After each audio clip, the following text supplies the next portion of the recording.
And welcome to Conservative Talk. And we got a very special guest today, Rebecca Yardley. She's going to be running for GAGOP chair. And so we're very lucky to have her. So stay tuned. Mm-hmm.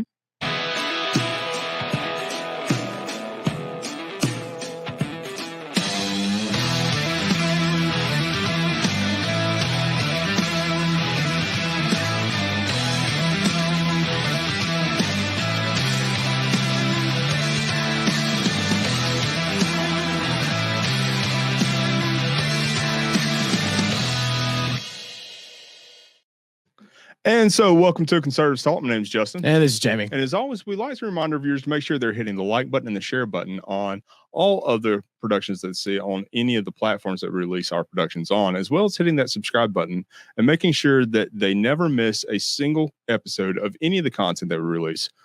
So you'll always be up to date on anything that Jamie and I do, as well as make sure that you're going to our website, and that is conservativestalk.org, and hitting that sponsor tab in the upper right-hand corner or the lower right-hand corner and helping us out with what you're able to, because you will be directly contributing to Jamie and I eventually being able to take over the world, righting all wrongs and making sure everything runs perfectly and smooth. Just remember that you still have your Second Amendment right, because it's for all tyranny, including us. Second Amendment will be required. It will be required. There won't even be a Second Amendment because there will be no need for it. No need for it. It's just good. You have a right. If you own property, you own a gun. Exactly. So with that in mind, Jamie, you want to give your first reminder? Boycott hometown headlines. This is the liberal media in Northwest Georgia, and we got to make sure we continue to get rid of it. So continue to push us up in the news feed and push them down with boycotting hometown headlines. I love it. So with that in mind, we also like to say a quick thank you to our affiliates. And our first one being Net News Network. So you can find Net News Network at netnewsnetwork.net. Every single time that's a mouthful. That's a lot. So I'm glad you say it. But, thanks to you. Yes. Net News Network, it's a great place to find local broadcasters from across the entire country that are giving kind of grassroots analysis on information from across the country. And they are incredible. You're talking about Alabama. We're talking about Washington. We're talking about even Philadelphia, Los Angeles. Exactly. Everywhere. So make sure you check it out, netnewsnetwork.net, to find out any sort of local information from the ground. We also want to say a quick thank you to Veterans for America First. So Veterans for America First is the premier grassroots organization that sponsors the America First policy content. And they do that through their media arm, and that being Vet Voice. So Vet Voice is where you will find the America First policy content from America First policy content creators on every social media platform, every major social media platform. Yeah. They're great. They're honestly very good. So make sure you are looking for Vet Voice on every social media platform available out there. So Jamie, with that, let's introduce our guest. I'm super excited. Yes. So our guest today is none other than the candidate for state chair for our GAGOP. Welcome, Rebecca. I feel honored to have you here. Like, Rebecca is one of my favorite people in the world. So thank you for joining us. Oh, it's my pleasure. I'm excited to be here with you guys. We are honored to be able to host you with this. So the first thing that we want to do is to ask what exactly is that you are running for. Jamie and I know, but we want to get you to explain to our listeners of exactly what it is that you are running for. Sure. So I'm running to be the chairman of the Georgia Republican Party. So within our state party, we have several different leadership positions, from the precinct level, where you can be a precinct chairman in your own county, to your county leadership. Then we go into our district leadership, and we have our state leadership. The position that I'm seeking from the delegates at the state convention is to be the chairman, which is the top person within the party structure who sets the tone, really, for how we move our party forward for the next 2 years. Outstanding. And I will say that is a very significant position and role to have within the state function and the state party, because of the fact of the leadership aspect that it has, that it really directs where the state party goes. We have our local county parties that a lot of our listeners attend to. Yep. But it is the state party that really kind of directs where those county parties, where they're going to, and really gives them the encouragement and gives them the material and gives them the drive to really get out on the grassroots level to encourage other folks to not only join the local parties, but to really get out and make sure that they're getting to the ballot or getting to the. And for some of our listeners, this is also, we talked about this at Mass Precinct for the, and for those of our listeners who are in a under 80,000 county, we had Mass Precinct. And so this is kind of where the rules come down from, just to make sure that we're following them. So every time I was saying this is in the manual, this is the section that we have to apply to the manual. If you're in Floyd County Mass Precinct, this is the seat that kind of oversees all of that. Jamie news rules. Well, and really, guys, it should be a collaboration between the state party and our county parties, because let's face it, the bedrock of what we do here within the Republican Party is in our grassroots. They are the people who make sure that our party is successful. And so the leadership at the state level is really working in tandem with our county parties to make sure that they have what they need to be successful. And I really think that as we are rolling out our platform with this campaign, one of the things you see in our base strategy is the S of our components, supporting our county parties. And that's really near and dear to my heart because I've been a county party chairman and I know just how exactly hard that job is. So I kind of heard something that jumped out at me. It sounds kind of like your platform has an acronym. It does. Can you tell us what that is? I'd be happy to. So we call it the base strategy. It's 4 parts. The first part is bridging the gap. Look, if we're going to be successful in 2024, it's going to take all of us. It's going to take our grassroots, it's going to take our elected officials, and it's going to take our donor base all working together, pooling our resources to make sure that we are firing on all cylinders to be successful. And ultimately, at the end of the day, in 2024, our job is to make sure that we're defeating Democrats. So we do that by working together and bridging that gap. The A is accountable finances. Now, I don't know about you guys, but in my household, we have to balance a budget. Means I have to know what's coming in so I can know what goes out. And we've got to have that same philosophy within our state party. We've got to have a defined budget so you know what dollars need to be spent. But then we also got to make sure that our stakeholders, our grassroots, know how we are acquiring those dollars and where those dollars are going. Even so much drilling it down to the county level. You as a county party chairman or officer need to know how much money is being spent in your county to help you get the vote out. And so accountable finances, very, very important to me. And one of the things I've campaigned on, one of the things I continue to say, our first day in office, we are going to ensure that there is an audit done. Because we need financial transparency. You need to know where dollars are being spent, how it's being spent, and what it's been spent on. And as you all know, we've been involved in lots of different litigation for election integrity. We need to know how much money we've spent on those processes.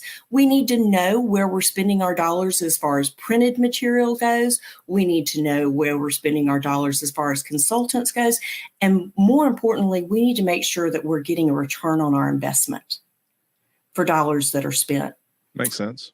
The S of our program, supporting our county parties. As I said, I've been a county party chairman, and so it's really important to me to make sure that our county parties have the tools they need to be successful. I want to take what I've done here in the 9th District over the 4 years that I've been district chairman and share it with the 159 counties that we have here in Georgia. We've got a robust training program that I developed and implemented here in the 9th District that covers not just get out the vote, not just poll workers, not just poll watchers, but we also talk about fundraising, how to organize your county party, precinct chairman training so that we're utilizing our precinct chairman to the very best of their ability and not just saying, hey, we're electing you at a mass meeting or a county convention, but we're never going to need you again. You know, there is a specific job that our precinct chairmen are supposed to be doing, and we need to make sure they're equipped with the tools to do it.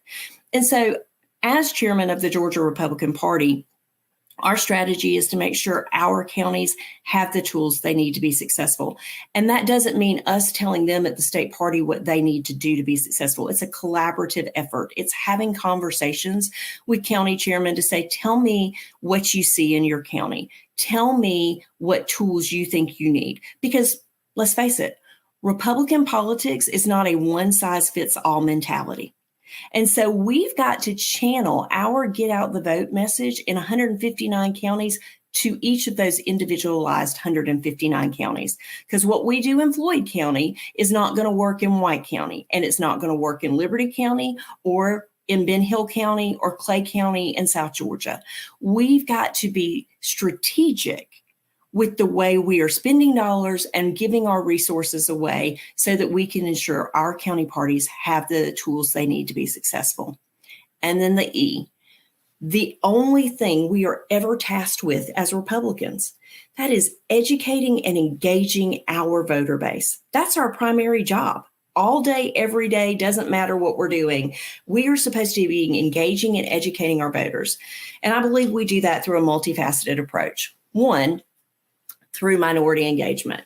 And look, it is not lost on me that that's a very cliche term in today's political world. We talk about minority engagement very flippantly.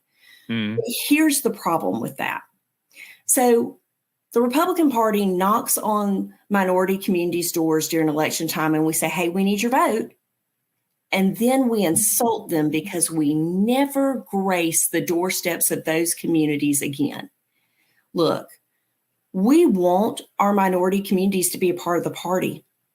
We want them to be a part of the party all the time, not just when it's convenient for us to get a vote. So we've got to begin having what my grandmother used to term as those kitchen table conversations. We've got to say, pull up a chair. Tell me what is important to you and your family. And then we have to share how their beliefs align with the Georgia Republican Party's beliefs. And then we have to do the one thing we fail to do as Republicans.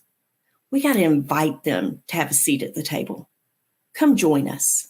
Our tent is big enough, and we want you here. The other parts of that engagement process is, we've got to have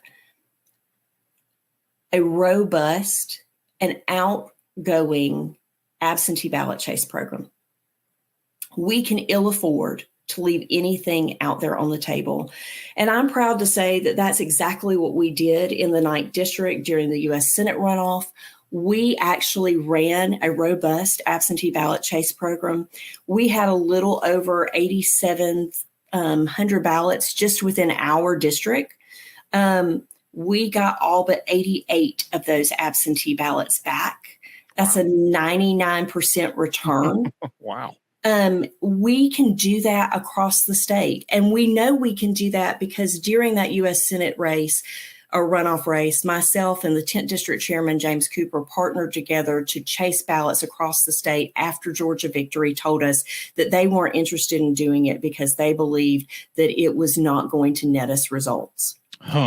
And so we took the initiative on ourselves. We raised the dollars that we needed, and we chased ballots across the state. And in the 10th District, just like in the 9th, 99% return. And so, we know firsthand that an absentee ballot chase program is successful and can be utilized and done effectively. And we've got to start doing that. We can't continue to say that it's not something we're interested in. Because I will tell you, of all the ballots we chased statewide, we received 93% of them back. Wow, that's an impressive number. That is. And so the last part of that, as a mom of a 22-year-old and a 20-year-old, look, we have candid conversations in my house that are politically based. And my children were quick to tell me after the last election that we were outplayed and outspent by the Democrats. They could pick up any form of technology that they wanted to and find advertisements from the Democrats about their candidates or just about their party as a whole and why you should vote for their candidates. Yeah. What did the Republican Party do? Yep. We didn't do anything. We dropped the ball. And there are lots of excuses. There are people who say, well, we have to be careful. We can't coordinate. But there's nothing that says we can't use our own dollars to target here in our state. And let's face it, when we're dealing with social media, we're talking pennies on the dollar Mm-hmm. advertise and get our message out. It's much cheaper than doing a mail piece. And let's look at mail pieces. Okay. So during the runoff election, the Georgia Republican Party sent mail pieces out. Okay. Well, we won't talk about the funding that we had to look for to get those mail pieces done. That's a whole nother discussion for another day. But let's just talk about the mail pieces themselves. Okay. We sent mail pieces out to people who, one, had voted on the very first day of early voting, so we never cleaned our rolls to remove them. So we were spending thousands of dollars on paper and ink and postage to send people stuff that they had already voted for. Two, we had people that were receiving mail pieces 3 to 5 days after the election was over. Please tell me how effective that is in spending our dollars. Yeah. It's not. You know, I have two things, and me and a friend of ours who does mail pieces. I'm not going to put his name out there. His last name starts with Flea, though. We have a discussion about mail pieces because of the fact that for me, it's 6 seconds before I put it in the trash. Mm-hmm. You know what I mean? Like if I like it, then I may look at it. If I see that it's a Democrat, then I'm not even going to look at it. I just go into the trash. And I feel like that's how the majority of people look at it. And if it does the 6 seconds, if it makes the full 6 seconds, I mean, if you get 5-6 pieces of mail in your mailbox there, I just got 15 pieces when I went to go check the mailbox today. I literally flipped through, saw my name on a couple things. I didn't even look to see really what the majority of them were coming from, and the vast majority of it went directly into the garbage can. And you've hit on some things that and I just want to let you go because I thought it was all great. You've hit on some things that I really want to point out that I thought were even more powerful that we really need to focus on. And I think you being chair would really get us to that point. One is engaging precinct captains or precinct chairmen. That's one thing that we have started to do in Floyd County and across the 14th district. And I think it's going to be powerful because now there's someone who literally represents your neighborhood, not just your county. And then the other couple of things was we got our butts kicked when it comes to marketing, like flat out. I couldn't go on social media from all aspects, and Justin gets on to me because I'm a TikTok fan, right? But TikTok, Snapchat, all of it without seeing, liberal targeted ads for our area. And, I brought this up to some other statewide party people and they were like, well, that's just not our age. But then we can't complain about like not pulling, the youth into it because they're not seeing our advertisement. They're not finding a way to engage with us, and they're definitely not looking at mail pieces. And he's not wrong about me getting upset with him on that. I actually bought a Faraday bag just for him. So yeah, it's a thing, man. Whatever. Look, that's my oldest running business. The other thing too is minority engagement. I spent the vast majority of August, September through the runoff asking the state party for materials in Spanish because that's all we needed. Like I didn't need anything else. I had someone who was going to like go out into the community who's he's like 28. He wanted to go out in the community. He wanted to talk to his people. He wanted to take it to church, but he wanted materials in Spanish, and I couldn't produce it at the number that's necessary. Right. And so that's one thing that I think, you hitting on would be a big part is just making sure that there is even just a template. We can print it if there's just a template that's a state party message that's in, some kind of bilingual language that we can really get out into the communities. Because the big thing with minority outreach is being present. Like the message is the same, but when you only come every so often, people understand what's going on and they disengage more often. But if we're present, even in those off election times, that's going to be where we really start to drive minority engagement. So 2 things there. One, you talked about messaging, which I think is a great conversation that we need to have. And that is that what is the message of the Georgia Republican Party? I mean, if you had to, in a nutshell, tell people what the mission statement of the Georgia Republican Party is, could you do it? No. And I've been a member since I was like knee-high to a grasshopper. And one of the reasons that we can't do it, Jamie, is because we don't have a mission statement. We don't have a mission statement within the Georgia Republican Party that makes it clear and concise of what we are supposed to be doing as Georgia Republicans. If you don't have the basic foundations for messaging, how can you be effective? And Absolutely. two, we got to learn to protect our brand. The Georgia Republican Party is a brand just like Chick-fil-A, just like Target, just like Home Depot, just like, Bass Pro Shop. It's a brand and we need to be protecting it. We're not doing that. But two, you talked about even in our downtime. As Republicans, we shouldn't really have downtime because what we should be prepping for right now, in 2024, what we should be prepping for right now is the municipal elections we've got coming up in 2023, because all politics is local and we need to be affecting change in those Board of Education seats, in those city council seats, in those county commission seats. And so the Georgia Republican Party right now needs to be working with our county chairman to ensure that you've got candidates who are prepped, who are ready to run, who've had a candidate training class taught to them so they know what to expect, how to do it, and to be effective. This is a real tear because this is the leader I've been waiting for.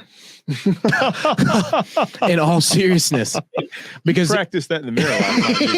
Because these are the things that I've discussed with Justin that we've been trying to harp on like every show for the last couple of months. My final thought has been, we need to start looking at municipal elections, because when the munis come up, some of them may be nonpartisan, but we all know that what happens when nonpartisan seats are taken by people who have, left-leaning views. You get the crazy things that happen. So we have to be protected at all levels of government and local. Like we love watching C-SPAN. We love like being involved at the federal level, but on a day-to-day basis, it's your local elections. It's your city elected officials, it's your county elected officials, it's your school board members, it's, your conservation people. Those are the ones who are going to truly affect your day to day. Just go ahead and out us as nerds. I mean, talking about us watching and enjoying C-SPAN. Dude, I mean, come on. Really? Well, if you're not alone, there's a whole I have all three and you have to pay for three. Go ahead and out us. I mean. It's a thing. I mean, who has watch parties for the State of the Union? Only us. Well, I mean, let's wait a minute. I'm offended I didn't get an invitation to that. Well, so this past weekend we had the Super Bowl. My whole thing was my Super Bowl is the first Tuesday of every November, every other month. That's my Super Bowl. I'm addicted because that's my birthday. Election day usually falls on my birthday. So So now you see where we stand in a lot of this too. So, but yes.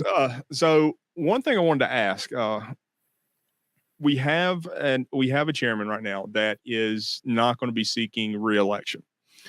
What my question is what would distinguish you or distinguish your leadership coming in? What would you do differently than where the state party is right now? What would you change? So I'm really excited that you've asked that question. Tomorrow, there is going to be a 100-day plan that is announced. That 100-day plan will be on our website at rebecca4forga.com. And it is going to outline for you in my first 100 days of office exactly what I expect to do to set us on the right track for leadership.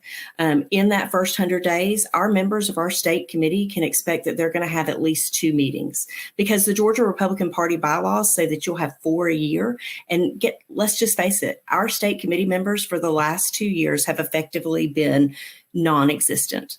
Yep. We've not allowed them the opportunity to be the leaders they were elected by their districts to do and to be those voices. It's time to reinstate that. And so that's one of the things that we're going to do. There's also a whole list of things we're going to do that includes training and fundraising and organization.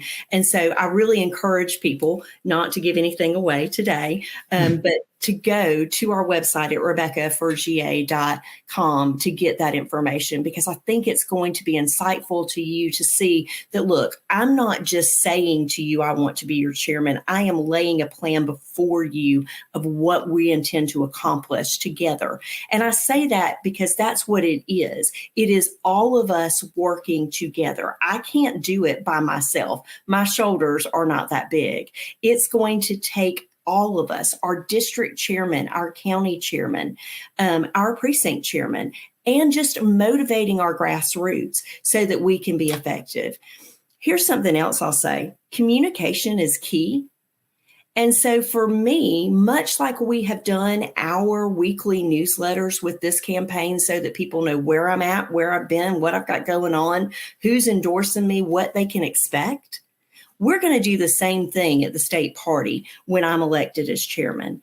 We're going to ensure that our grassroots know what in the world is going on in their state party, because it's important. You can't be the purveyor of our message if you don't know what is happening and what's going on. Absolutely. I like that. And just to clarify with that, can you give us the email address or the website address one more time where folks can find that? Sure. It's Rebecca, REBECCA, FORGA.com. Outstanding. And so when we're talking about our website, one of the things I'm proudest about this campaign, if you go to our website and you look at our endorsement list is an endorsement of our grassroots in this state. We have some elected officials, yes, because we have to partner and work with them. But when you look collectively at our list, it is grassroots activists, it is county chairman, it is district chairman, it is the bedrock of this state's Republican Party who are supporting this campaign. And I'm excited to have every single one of those endorsements. I'm also excited to have one of the endorsements of one of your sponsors, Veterans for America First. Mm-hmm. Recently just endorsed me. And so I'm grateful to have their endorsement, as I am Kelvin King's and former Congressman Doug Collins. I will say Kelvin was my vote in the primary.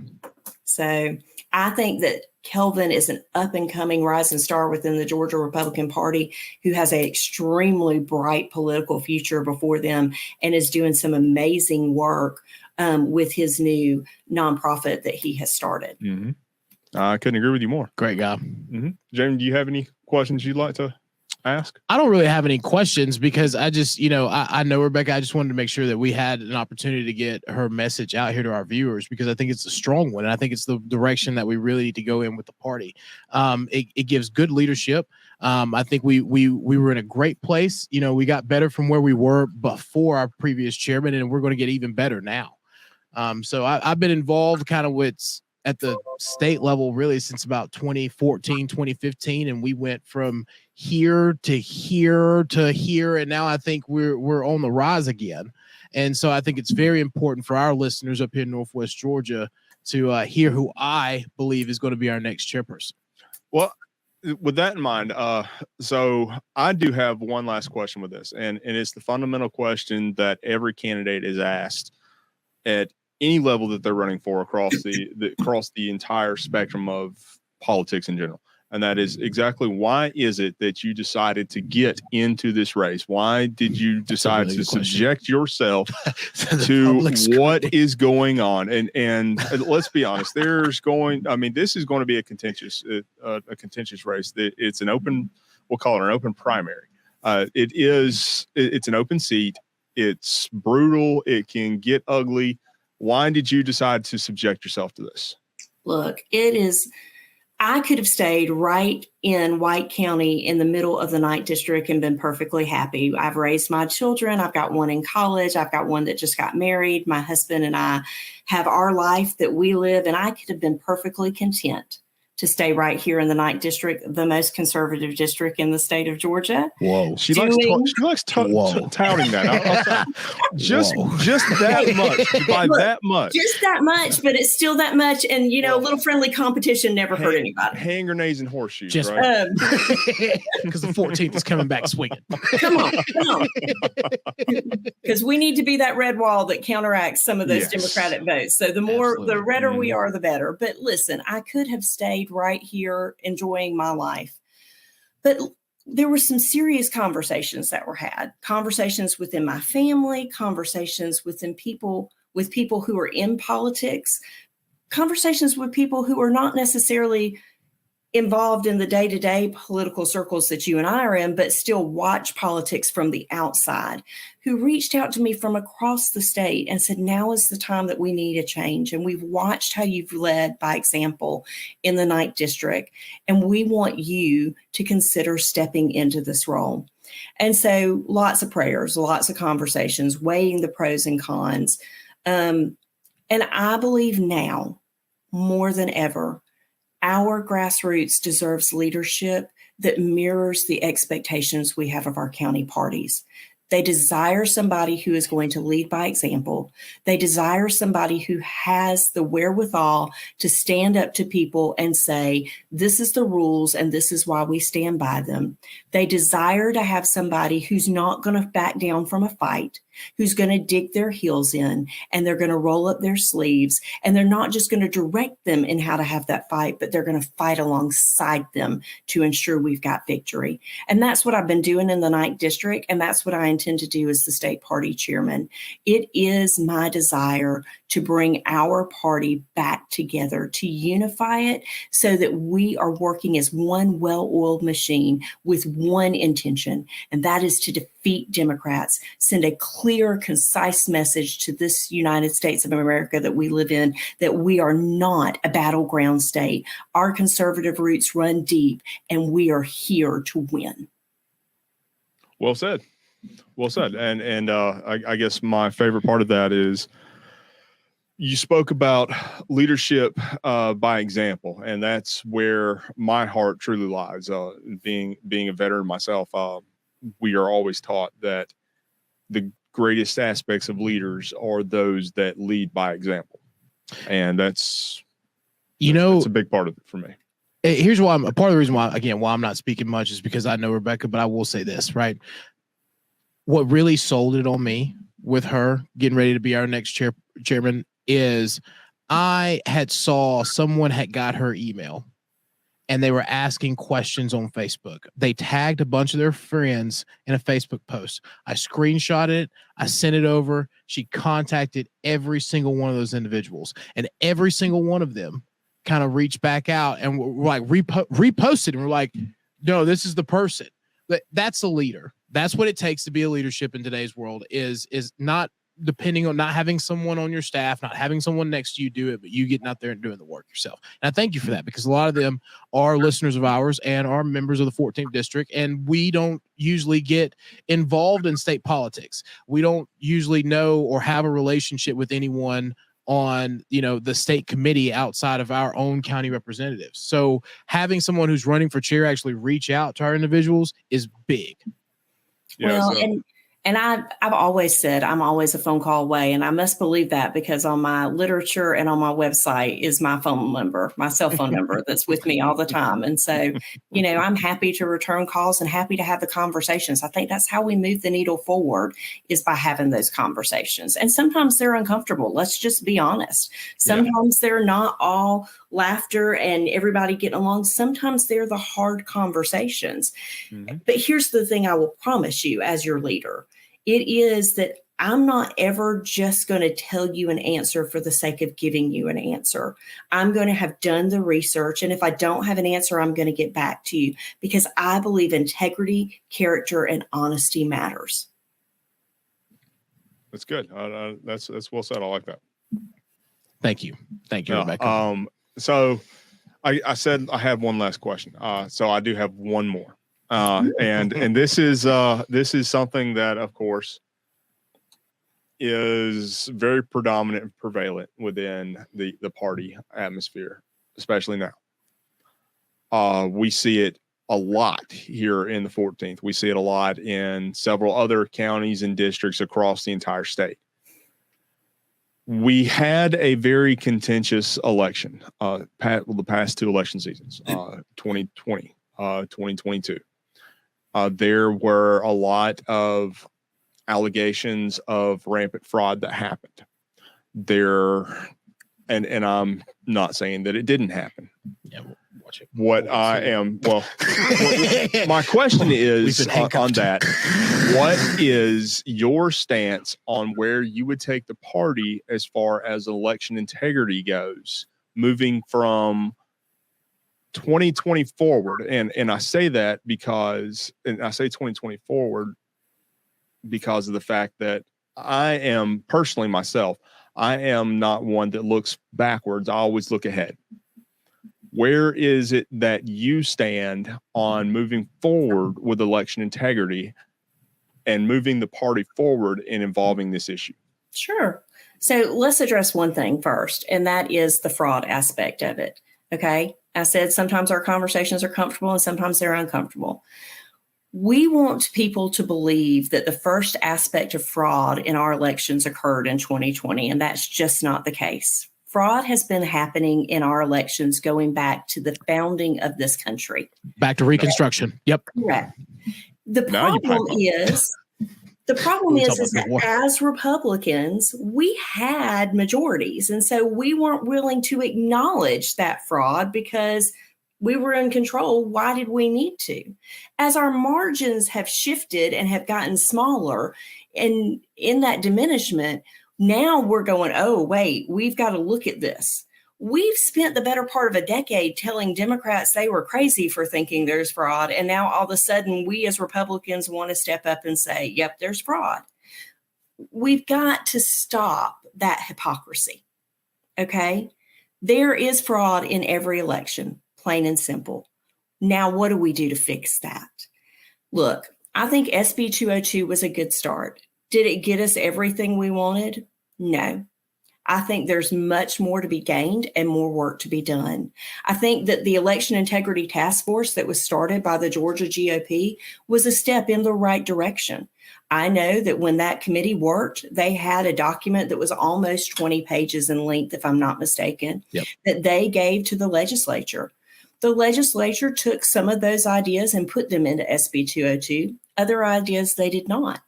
And so now what we've got to do is much like a football game. We've got to go back and fight for those other items that we want in election integrity. And so I use the word fight very loosely because we oftentimes as Republicans think fight means we've got to yell and scream. We don't have to yell and scream for our voice to be heard. We just have to be united in that voice. And so much like we've done in the past, now we're going to have to work to get the other items that we want. And we do that inch by inch, 4 yards at a time. You get 4 yards this time, 4 yards the next time, 4 yards the next time, we've got a first down. And as we work on those first downs, we end up with a touchdown. That's how we move the needle forward in election integrity. And so what does that mean for us? It means that we take our election integrity committee back to the drawing board and say, okay, we know what we got with SB 202. Let's look at the report we did, strip out the things we got, look at the things we didn't get, start having conversations with elected officials as to why they didn't try for that the first time. See if we can understand, help persuade them. Let's put together a message that persuades them to understand why this is important to Georgians, to our voters, to our base. And let's work together to see if we can get another 10 yards or another 20 yards. That's why Democrats are effective at what they do, because they don't say, I didn't get what I want, I'm taking my ball and going home. They said, okay, I got a little bit this time. I'm going to work for a little bit more the next time and a little bit more the next time until we get the end result that we want. And that's the play that Georgians and the Republican Party have to start doing as well. I think that's well said.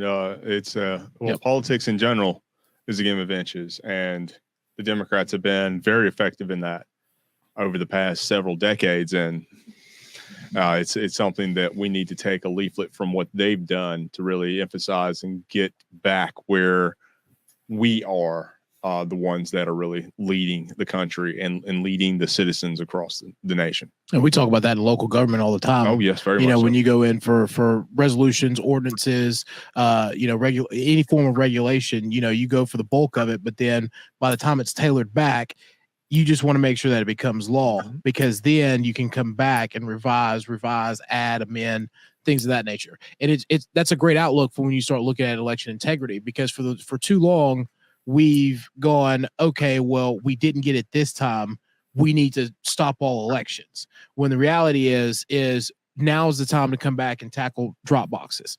Then once we're there, we can come back and tackle all the other issues that we've had beforehand. And we've talked about that previously on the show.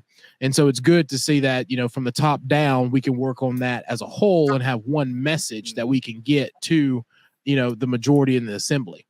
But, I think, Jamie, and it's important that we address this as Republicans. I think it's about how we have those conversations. And I'm going to give you an example. So there was recently a House bill that was being considered. It was a bipartisan bill. Democrats and Republicans signed on to it, that would have made municipal elections that were nonpartisan have the ability to be voted on by ranked choice if that municipality wanted to do that. Okay. My state House member, Victor Anderson's name was one of the co-sponsors on that bill. Okay. So I want to share with you a conversation that was had. I picked up the phone. I texted him first and I said, hey, do you have a few minutes to talk? And he said, sure. So he picks up the phone and he calls me.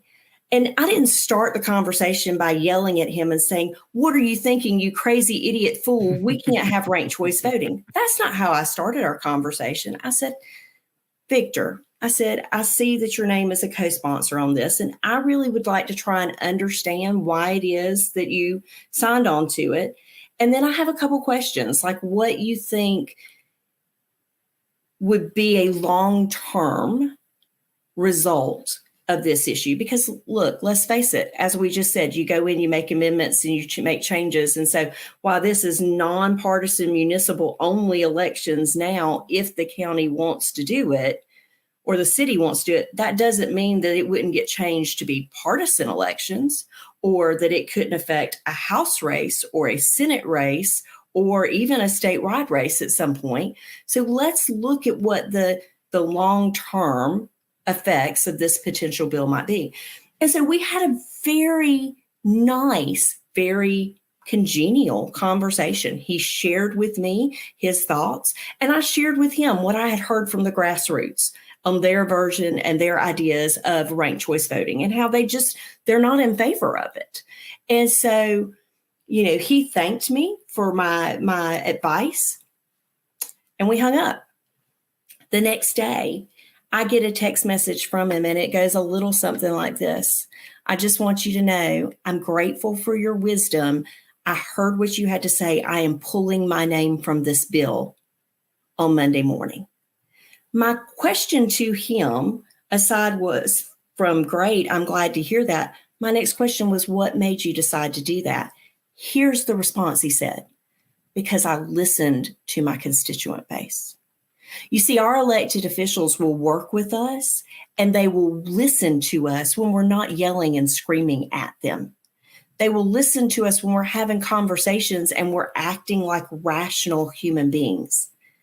And so that's what we've got to start doing. That's our message that we've got to start sharing and teaching with our grassroots is, okay, you've got an issue you want to bring up before the elected officials. Let's help you get that message to them. Here's the tools that will make you be effective, and it's not a form email that they're going to get that says the same thing from 900 people. It's showing them how to write an email on their own that shows the passion that they have for the subject matter at hand without name calling, without belittling. Because ultimately, our elected officials are there to work for us, but they want to work with us. It's a partnership. Yeah, you're not wrong about that. I like that. Yep. I really do.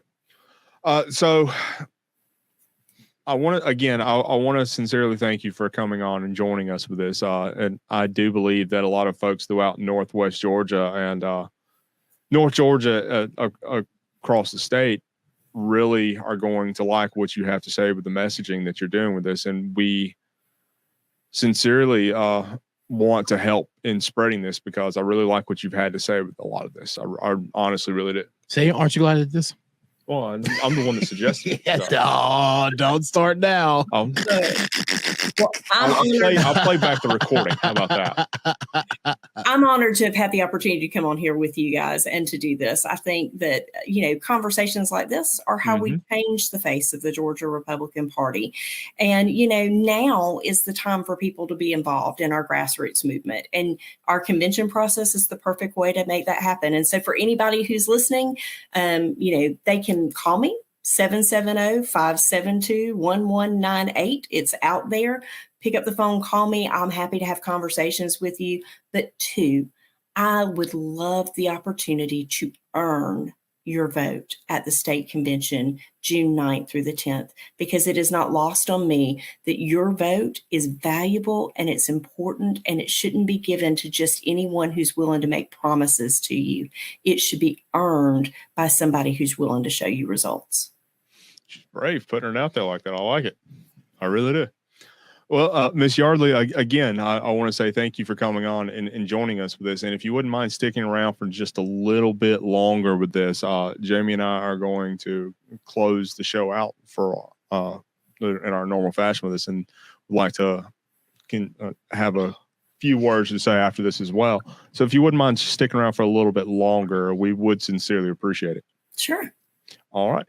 So with that in mind, we have reached that inevitable conclusion with every episode where we wrap everything up, just like everything in life. Yeah. We want to make sure to encourage our viewers to make sure they're going to, and they are liking and hitting the share button on any of the content that they run across on any of our platforms that we release our content on, as well as making sure they hit that subscribe page. That way they will always stay up to date with any of the content that Jamie and I do produce and release, as well as going to our website at conservativestalk.org and hitting that sponsor tab in the upper right-hand corner or the lower right-hand corner, and helping Jamie and I to be able to come out one of these days and take over the world, and like what Rebecca's doing, correct all the wrongs, make everything right, and run things more efficiently than what they're doing, including the Second Amendment. Jamie's going to talk about tyranny, but it's not tyranny. I agree with his statement. We will be benevolent tyrants. How about that? I don't even like that, but I love that. That's awesome. I'm going to hashtag that. Hashtag benevolent tyrants. Add it. Why not? We'll be the only one. So we also want to say a quick thank you to our sponsor, our affiliates, and that first one being Net News Network. So make sure you're going to netnewsnetwork.net and checking out the content that they have there, as well as our affiliate Veterans for America First and their media arm of Vet's Voice. And so with that in mind, Jamie, any final thoughts? I do. I want to personally thank Rebecca for being able to come on the show. I didn't say much this time because I'm a big Rebecca Yardley fan, and I didn't want to kind of sway it any other kind of way. Like I'm so excited to have her on the show, and in my opinion, get ready to be our next chairman of the state party. Rebecca has gone through what we can say the grassroots ranks, but county chair, but a district chair, served on the state committee. Her resume is extensive and exciting. And this is what we need as a state party. So with that added, I want to say, remember, we just had our mass precinct. March 11th is going to be the county precinct meetings, for all of those in Floyd County. We will county meeting. Yeah. Cause the whole thing's anyway, whatever. It's a flustering day, but, we will be at the same location that we were at the senior center for Floyd County. Please check with your county party chairs for your home county in Northwest Georgia. And then don't forget, April 22nd will be our district meeting. So all of us in the 14th district will be up here in Chattooga County at Tryon High School. So stay tuned, because it's going to be my final thought till we get there. Oh, and the municipal elections. We cannot forget the munis. So if you know someone who's wanting to run for the city of Rome, please contact me. Absolutely. So with that in mind, this is Conservative Talk, and we will see y'all soon.